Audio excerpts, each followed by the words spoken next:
Eris Greirat es uno de los personajes más amados por todos los fanáticos de Mushoku Tensei, una chica que creció y se enamoró de Rudeus durante la primera temporada del anime y se ganó el cariño de todos, hasta que abandonó el protagonista y le causó el problema del ganso.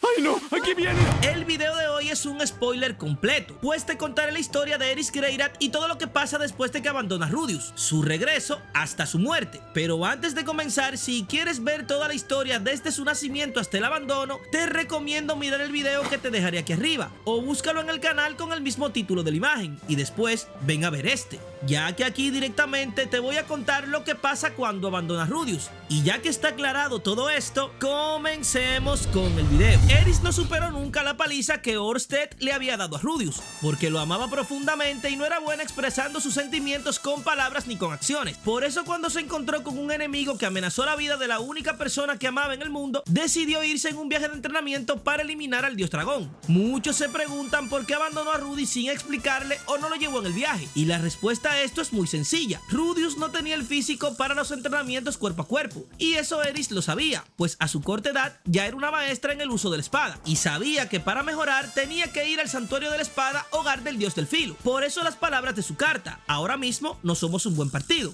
Tú y yo no funcionamos bien en este momento. Así se rompió mi corazón. Haciendo referencia a que ella no tenía la fuerza para derrotar al enemigo, pero tampoco podían seguir con el mismo tipo de entrenamiento. Muchos seguidores ven esto como algo sin sentido, pero para apoyar esto les diré que Eris ama tanto a Rudeus y es tan mala con las expresiones que durante la discusión del prota con su padre Paul Greirat, Eris iba a matarlo por golpear a Rudeus. ¡Lo voy a matar!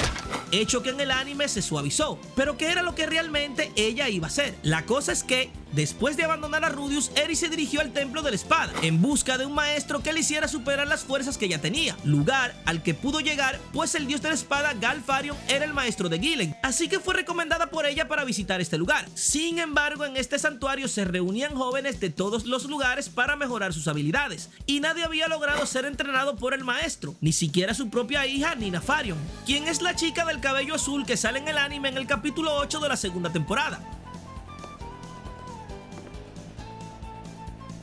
Eris, por otra parte, llega con el rango de santo de la espada y reta de inmediato a todos los presentes en el lugar, dándole una paliza incluso a la misma hija del maestro Gal. Esto hace que se gane la atención del maestro, quien al ver el aura de combate que tiene ella sin piedad y llena de resentimientos, además de escuchar que entrenaría para vengarse del dios dragón, termina aceptándola como su discípula, cosa que no había logrado ni siquiera su propia hija. Realmente Galfarion entrena a Eris porque Orsted le había pateado las nalgas en el pasado y tenía ganas de vengarse.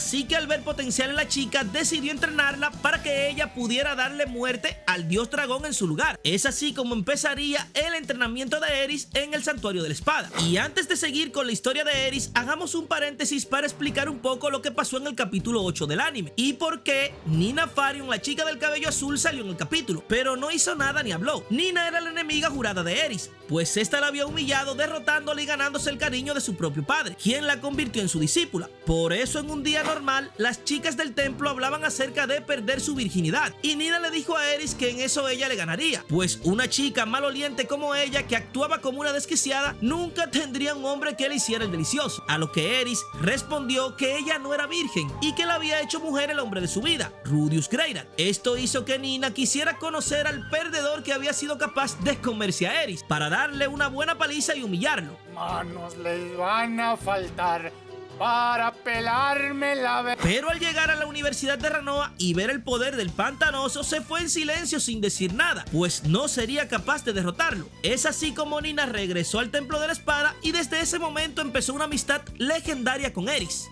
No soy muy buena en este tipo de situaciones. Eris se centró tanto en el entrenamiento que debido a esto dejó de ser femenina, dejó de bañarse frecuentemente y le volvió a crecer el cabello que se había cortado. Las personas habían desarrollado miedo hacia ella y eso la convirtió en una chica solitaria, a quien le colocaron diferentes apodos, destacando entre ellos MacDuck, siendo conocida como alguien que te mataría sin pensar, temida por los espadachines en un pueblo de espadachines. Para seguir mejorando sus habilidades, Galfarion le buscó tutores que le enseñaran otros estilos que incluso fueran fuertes contra el estilo del filo, como el estilo del dios del agua o el estilo dios del norte. Pero al tratarse de Galfarion, quien pedía el favor, una de las 7 grandes potencias, no se trataban de simples maestros, sino de emperadores o dioses en los estilos mencionados. Esto hizo que Eris mejorara muchísimo y se volviera mucho más fuerte de lo que alguna vez fue. Incluso, como parte del entrenamiento, había estudiado con Nina, quien después de un tiempo también estaba siendo entrenada por Gal, y también con Isolde Cruel, una santa del agua que estaba a la par con estas dos en fuerza, y juntas analizaban la debilidad de cada una. Esto hizo que el trío se volviera extremadamente poderoso y que llegara el momento del examen final. Eris tenía que enfrentarse a los postulantes a Rey de la Espada, Gino Briggs y Nina Farion, para ver quién sería nombrado con el título. Gino fue descalificado de inmediato por no estar al nivel de las dos chicas, y Eris derrotó a Nina, demostrando que era la más poderosa, ganando así el título que la ponía a la par con su maestra Gilem, siendo reconocida desde ese momento como Reina de la Espada Eris Greyrat, y obteniendo una de las espadas legendarias de su maestro Galfarion como regalo de graduación. Cabe mencionar 2 detalles sobre Eris: nunca llamó maestro a Galfarion, diciendo siempre que su única maestra era Gilem, y aparte de eso decidió ella misma quitarse el apellido Boreas el mismo día que abandonó a Rudeus, diciendo que esta persona había muerto. Es por eso que antes de ser esposa de Rudy ya tenía su nombre tal cual, siendo la única esposa que no cambió su nombre por el matrimonio. ¡Cásate con mi niña Eris! ¡Ah! ¿Qué dijiste, mamá? Mientras todo el tema de Eris pasaba, Rudeus siguió con su vida, pues en la carta ella no fue clara, y eso terminó causándole un problema con su ganso. Habían pasado años sin que éste supiera nada de ella. Incluso ya se había solucionado todo el tema del laberinto de Begarit, y Rudeus se había casado con Sylphie y Roxy. Además, ya tenía hijos con las dos. Bueno, realmente el hijo de Sylphie había nacido y el de Roxy ya venía en camino. Pero es así como un día Eris, ya siendo Rey de la Espada, recibe una carta de Rudy, donde este le confiesa que nunca superó lo que pasó y que eso fue un problema durante algunos años en su vida, pero que ahora era feliz y tenía 2 esposas, que si ella era capaz de entender eso, que regresara para que hablaran, porque actualmente él no sabe lo que siente por ella. Además de este bombazo de carta, le puso una nota: voy a partirme la madre con el dios dragón.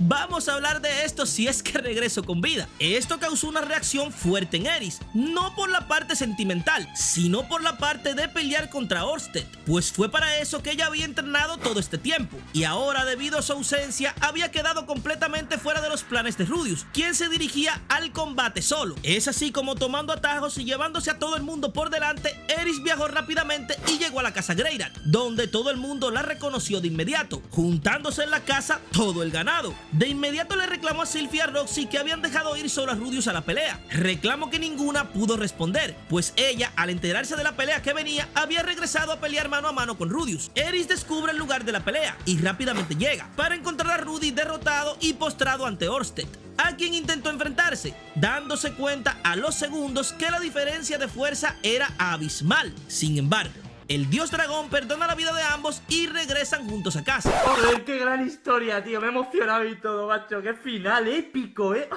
Y espérense, ya sé que pueden sentir que me estoy saltando algunas partes importantes de la historia, pero es que realmente van con la historia de Rudeus y no directamente con la de Eris. Aquí quiero enfocarme específicamente en esta. Mejor ustedes déjenme saber en los comentarios si quieren que haga un video sobre Rudeus o sobre la historia del futuro en particular, para que sepan y entiendan bien todo este tema de por qué Rudeus buscó a Eris y por qué Orsted lo había perdonado. Pero bueno, regresando con Eris, luego de la batalla con Orsted, tiene una conversación con Sylphie y con Roxy, quienes logran entender que aunque no se sabe expresar bien, ama a Rudeus y por eso la aceptan como la tercera esposa, pasando a ser parte de la familia Greyrat y terminando así de completar la Santísima Trinidad de Rudeus. Desde ese momento podemos decir que se vuelve la mano de confianza del protagonista, pues está con él en cada batalla importante, logrando salvar su vida en muchísimas ocasiones y siendo una fuerza considerable en las batallas. Eris peleó contra la diosa demonia Tuferatofe, contra el dios del norte Kalman III. En la batalla contra el último apóstol mató al dios del filo Galfarion, ganando así su rango más alto, el dios del filo Berserker Eris Greyrat,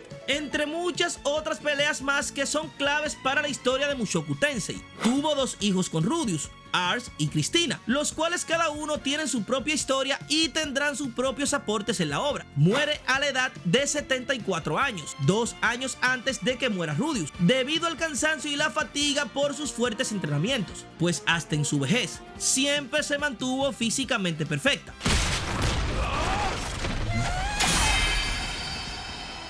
Eris es uno de los personajes más completos de Mushoku Tensei. Es el primer amor de muchos seguidores de esta increíble historia, debido a ser la chica que creció con Rudius. Tiene un desarrollo increíble al igual que muchos otros personajes en esta obra, y a pesar de no ser buena expresándose con palabras, dejó más que claro sus sentimientos a todos los que somos fanáticos de esta historia. En el canal tengo muchos videos de Mushoku Tensei, donde te cuento a profundidad de algunos personajes y te resumo algunas de las increíbles historias que tiene esta serie para contar. Así que mira las listas de reproducción del canal, ya que las mantengo bien organizadas, o revisa los videos que te dejo en la pantalla final. Déjame saber en los comentarios a qué personaje quisieras ver aquí o cuál historia te gustaría que contara. Y antes de irte, respóndeme esta pregunta: ¿cuál de las esposas es tu favorita y por qué? Déjamelo saber en los comentarios. Sin nada más que agregarte por ahora, nos vemos en un próximo video.